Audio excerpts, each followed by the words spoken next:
아멘. 네. 오늘 앞부분 시작은 막 이런저런 좀 뭐라 그럴까? 어수선한 주제들이 여러 개를 일부러 좀 묶어봤는데요. 먼저 영상을 두 개를 볼 텐데 먼저 하나 보도록 하겠습니다. Do you remember that technology inside of the LG G8 where, it can recognize your face but also the veins inside of your palm? Well, there's a very useful implementation of that technology here inside of this smart door.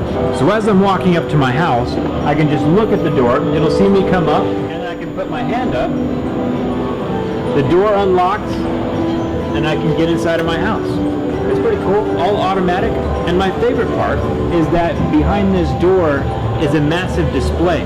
It's also a mirror so you can see how you look before you leave the house. But you can also get the weather, you can get the traffic reports, it can tell you if you've gotten any deliveries. It's just all the information you need right there on the inside of your door. You might be thinking to yourself, yeah, Jerry, that's just like a smart doorbell, but there's actually a lot more to this door than just that. So over here on the side, part of the design is that there's little cubby holes that can be accessed by someone who's delivering a package. So if I'm a delivery guy, I have a package, I can place my QR code in this little window, and I have two options. One, I have a box down here for just your normal everyday boxes, packages and stuff. That'll keep them safe. And the second option is there's an actual fridge built into the smart door that'll keep your food fresh or other stuff that needs to be kept cold for a long time. The smart door is pretty useful. And then right here, next to the door, is where you pull it out. Safe access to both the fridge and the package compartment. The smart door with the built-in fridge is pretty smart. Still here in the LG ThinQ Smart Home. Remember that transparent TV that we saw a couple weeks ago? This is a real-world application of that transparent OLED technology here on this refrigerator. So here we have the screen, and we can actually dim the screen and see inside of the fridge at the exact same time. So we can see, what we have left. This smart fridge can order the food that we're running out of, as well as give recipes for the food that we do have, and lets you know when things expire and all that stuff. I think it's pretty cool. It's a pretty solid implementation of that transparent OLED technology.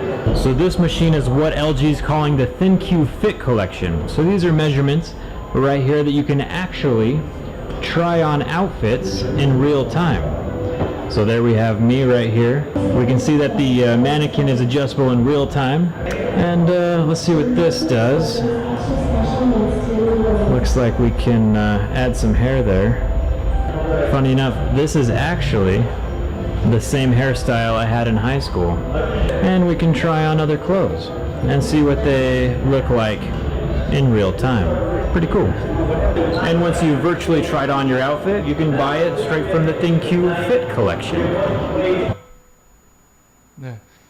뭐 별로 중요한 건 아닌데 이 뒤에 이제 보면 AI에 의해서 이렇게 자율주행하는 그런 차량이 나오고, 그러면 이제 그 자율주행하는 차량에서는 집에서 봤던 비디오 같은 거 그대로 연결해서 보기도 하고 이제 이런 것들이 쭉 나옵니다. 이건 미래 세상이 아니라요. 이 영상 자체도 몇 년 된 것 같아요. 그러니까 지금 상용화되고 있거나 곧바로 상용화될 수 있는 사실 우리가 이건 엄청난 뛰어난 기술도 아니라 굉장히 일상적인 거잖아요.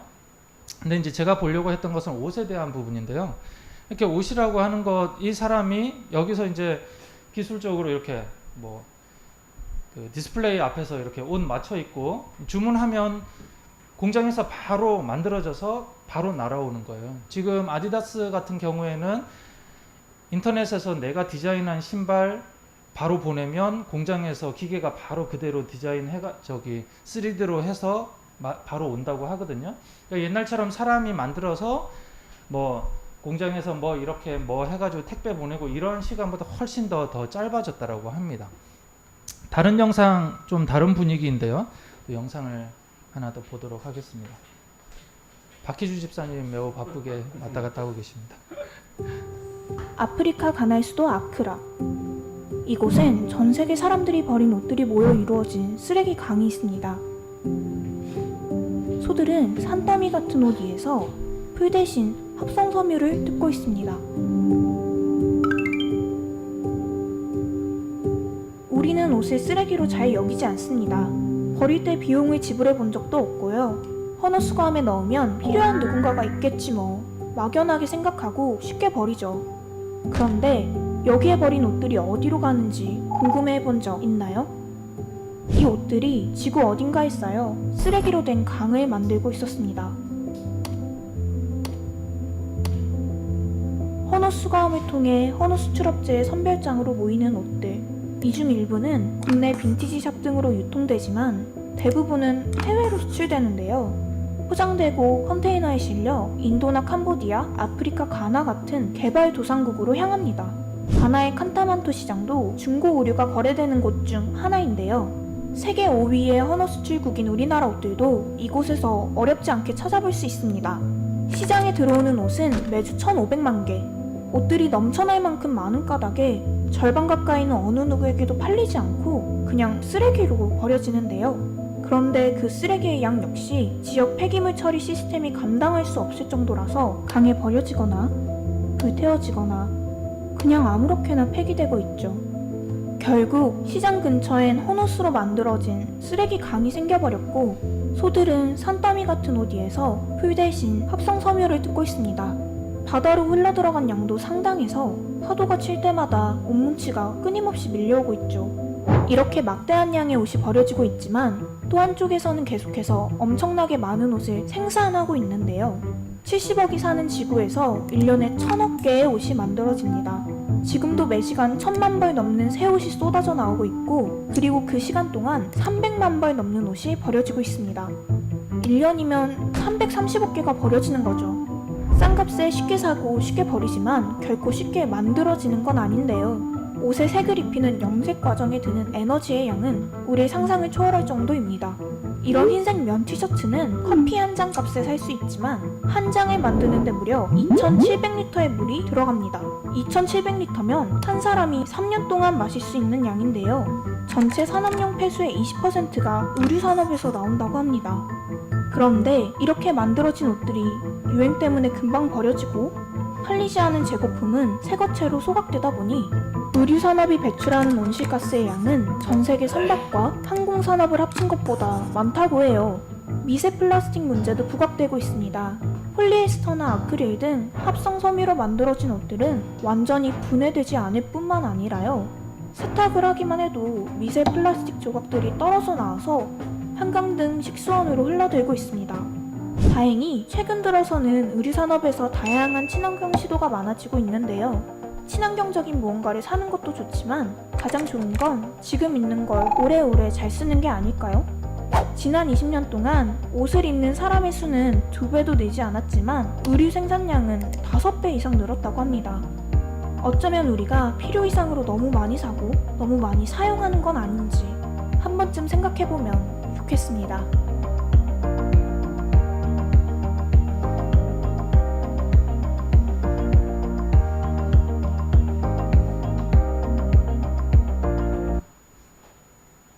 네.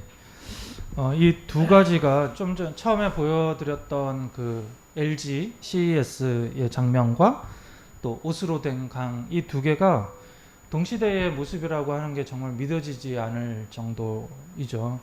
한쪽은 고도로 발달된 문명이고 또 한쪽에서는 그 인간의 편리를 위해서 누군가는 희생되고 죽어가고 있는 것이 이 세상의 모습인데요. 오늘 제가 말씀을 나누고자 하는 것은 옷에 대한 것이나 환경에 대한 것이 아니라 사실은 우리가 지금 살아가고 있는 이 세상이 어떤 모습으로 흘러가고 있는가에 대한 얘기를 같이 나누고 싶어서입니다. 얼마 전 네이버라고 하는 우리나라의 국내 최대의 포털사에서 직장 내 괴롭힘을 당하다가 자살하는 사건이 있었습니다. 5월 달에 있었는데요. 이 사건이 사실은 우리들한테 너무 충격적인 이유는 이 회사는 네이버라고 하는 회사는 우리 이 시대에 우리나라의 가장 고스펙의 인재들이 모여 있는 곳이고 또 고연봉의 회사이고 또 이 문화 자체가 일반적인 회사의 문화랑은 다르기 때문에 굉장히 뭐라 그럴까 자유롭고 또 일을 하면서도 행복하고 워라밸이 만들어지고 뭐 이런 부분들이 있기 때문에 다른 회사들이 이 모습을 보고 따라가고 싶어 하는 그럴 거라고 생각을 한다라는 것이죠. 그런데 그 자살 사건 이후로 네이버 신입 직원들, 네이버 직원들을 대상으로 해서 전수조사를 했습니다. 설문을 했는데 최근 6개월 이내에 직장 내 괴롭힘을 당한 경험을 물었더니 52%가 그랬다고 이야기를 했습니다. 폭언과 폭행, 또 연휴 기간 중에 근무 강요에 심지어는 임금 체불도 있었다라는 이야기인 것이죠. 이게 지금 우리나라에서 가장 앞서가고 있는 회사의 모습입니다. 그렇다면 다른 곳은 어떨까? 레이 커즈와일이라고 하는 사람이 있습니다. 저도 잘은 모르는데요. 이 사람이 최근 들어서 막 이렇게 이름이 많이 좀 유명해지길래 박기주 집사님은 혹시 아실 것 같은데, 네. 레이 커즈와일이라고 구글의 엔지니어링 이사라고 하더라고요. 얼마 전에 책을 써낸 것 같아요. 근데 이 사람은 이제 미래 예측으로 유명한데 그 사람이 했던 말 중에 이런 게 있습니다. 그러니까 이제 1970년대나 80년대 이런 이야기를 했던 것 같아요. 2000년이 되면 모든 사람이 인터넷을 사용할 것이다. 지금 그렇게 됐잖아요. 그죠? 2009년이 되면 컴퓨터만큼 뛰어나지만 훨씬 더 작으며 휴대하기에도 편한, 그런데 천문학적 가격이 아니라 서민들도 충분히 사용할 그런 것이 나올 것이다. 스마트폰을 이야기를 하잖아요. 그죠? 다 그렇게 쓰고 있어요. 근데 이 레이 커즈와일이 또 무슨 이야기를 했냐면 2040년이 되면 나노머신이 보편화돼서 신체를 바꿀 것이다. 외모 지상주의가 사라지며 각자의 개성은 더욱 강해진다. 성별과 인종에 대한 개념이나 차별은 역사 속으로 사라질 것이다. 그리고 2045년이 되면 사람은 죽지 않는다. 그러니까 이 사람이 이제 사람의 정신 자체를 온라인상으로 데이터화시켜서 집어넣어버리기 때문에 이 정신 자체가 어디든지 떠다니게 되고 필요하면 그거에 따라서 신체를 얼마든지 입을 수 있는 그런 시대가 2045년이 되면 될 것이다. 그런 내용 맞죠? 네. 제가 말씀드리고 싶은 것은 우리가 살아가고 있는 이 시대가 이렇게 급속하게 발달을 해가고 있는데 문명이 발달하는 것에 비해 과연 인간의 지혜와 인간의 선함에 대한 능력도 함께 발달하고 있는가라고 하는 것이죠. 문명이 발달하는 것이 과연 인간에게 이로운가? 이렇게 빠르게 변해가는 세상 가운데서 그리스도인은 과연 무엇을 해야 되는가? 이런 부분들에 대한 고민과 또 제 스스로에 대한 질문이었습니다. 오늘 우리가 같이 읽은 이 본문은 창세기의 노아 사건입니다. 굉장히 우리가 잘 알고 있는 그런 것인데요. 제가 이 노아 시대를 보고자 했던 것은 시대가 너무 악해서 하나님께서 인류를 심판하셨기 때문입니다. 도대체 얼마나 악하길래, 얼마나 악하게 살았길래 하나님께서 인류를 몰살시키실 정도였을까가 궁금해졌습니다. 그런데 본문을 보면 그들이 얼마나 악했는지 잘 안 나타나요. 명확하게 잘 기록이 되어 있지 않습니다. 이게 이제 창세기의 특징이기도 하고요. 사실 이제 많은 사람들이 창세기를 과학적으로 접근을 하려고 하는데 창세기는 어떤 과학에 대한 그대로의 기술이라기보다는 큰 서사시로 보는 편입니다. 그래서 창세기에서 굉장히 디테일한 부분들을 찾아내기는 사실은 어렵긴 한데 단서를 몇 가지 찾아보면 11절과 12절을 보시면 하나님이 보시니 세상이 썩었고 무법천지가 되어 있었다. 하나님이 땅을 보시니 썩어 있었다. 살과 피를 지니고 땅 위에서 사는 모든 사람들의 삶이 속속들이 썩어 있었다. 이렇게 말씀을 하시고 계십니다. 하나님께서 구약 시대에 보면 일반적으로 악하다라고 할 때는 크게 두 가지 부분을 이야기를 하셔요. 그 첫 번째가 뭐냐면 우상숭배. 하나님이 아는 다른 신들을 섬길 때에 악하다라고 하고요. 또 하나가 약자에 대한 폭력입니다. 그런데 우상숭배는 사실은 유대인에게만 이야기를 하셨던 면이 좀 강해요. 다른 나라들은 워낙에 그냥 우상숭배를 하고 있고 이방신을 섬기고 있었기 때문에 그것 자체로서 그 나라들을 멸망을 시키거나 심판을 하신 경우는 물론 하나님께서는 그 관점에서는 분명히 유지하고 계셨지만 그렇다고 해서 그걸로 멸망을 시키거나 하신 경우는 없습니다. 유대인들만 나라를 잃게 되었죠. 그런데 타 민족의 타 국가들의 악을 지칭할 때는 늘 나오는 것이 무엇인가 하면 약자에 대한 폭력, 약소국에 대한 폭력이 문제였습니다. 근데 오늘 본문에서 무법천지라고 하는 여기에 사용된 단어가 바로 폭력입니다. 그러니 하나님이 보시니 세상이 썩어 있었고 온통 폭력 세상이 되어 있었다라는 것이죠. 노아 시대가 사실 그랬을 가능성은 굉장히 큽니다. 가인이 아벨을 죽이고 났을 때 하나님께서 가인에게 저주를 하시죠. 이 가인은 원래 농사 짓는 사람이었어요. 그러면 하나님께서 이 가인에게 저주를 하신 내용이 무엇인가 하면 네가 농부지만 앞으로 농사를 짓더라도 더 이상 그 소출을 네가 얻지 못할 것이다 라고 이야기를 합니다. 그랬을 때 가인이 성을 지어요. 도시를 만들어요. 거기에 많은 사람들이 몰려들었고 또 가인의 후손들이 많이 태어납니다. 그러면 이 사람들이 농사를 지어도 먹지 못하면 어떻게 되겠어요? 약탈민족이 될 가능성이 굉장히 컸죠. 약탈민족에게 중요한 것이 무엇입니까? 힘이죠. 자기의 힘입니다. 그렇기 때문에 무기나 공격력이나 이런 부분들이 굉장히 커졌을 것이에요. 그들이 도시와 성을 축조하면서 굉장히 기술이 발달했을 것이고 그 도시와 또 가인의 후손들이 만나는 사람들에게는 하나의 문화가 형성될 수밖에 없죠. 그게 약육강식의 문화입니다. 강자 독식의 문화죠. 그런데 놀라운 것은 무엇인가 하면 이거는 노아 이전부터 이미 형성이 되고 있었을 것이기 때문에 노아 시대에 그래서 폭력이 난무했을 가능성이 있습니다. 그런데 말이죠. 노아의 자손들에게서도 이 모습이 똑같이 나타납니다. 노아의 홍수 후에 노아의 자손들이 막 이렇게 퍼져나갈 때 그들을 통해 두 가지 문화가 발달을 하는데 첫 번째가 무엇인가 하면 폭력에 의한 제국입니다. 니므롯이라고 하는 후손이 제국을 만들기 시작합니다. 그 주변의 영토들을 다 따먹기 시작해요. 그리고 두 번째가 무엇인가 하면 우상신전이었어요. 이 우상신전의 대표적인 모습이 바벨탑에서 나타나게 되죠.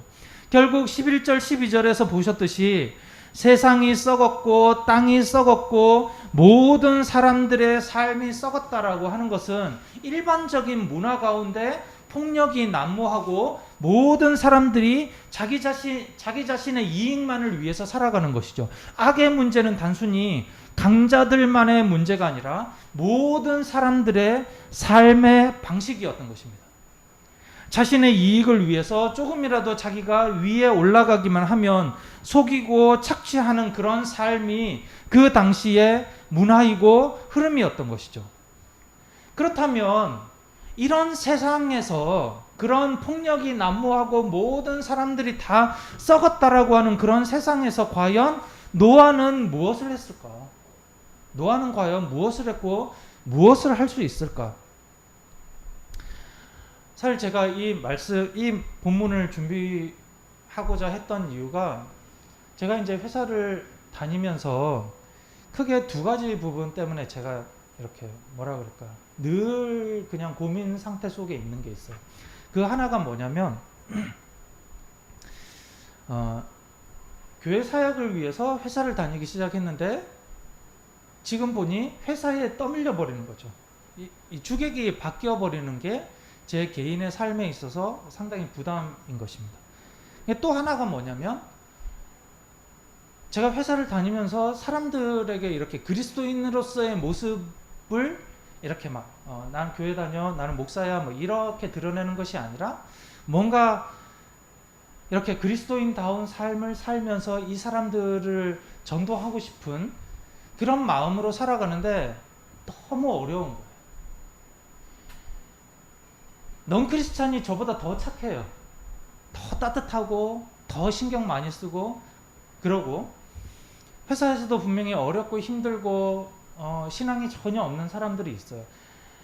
뭐 어떻게 보면 다행이라고 해야 될까요? 우리 팀에 이제 저를 포함해서 4명이 있는데 그 중에 2명이 넌크리스찬이에요. 그래서 그냥 기회를 보고 있어요. 그 중에 또 이제 특히 한 명 청년이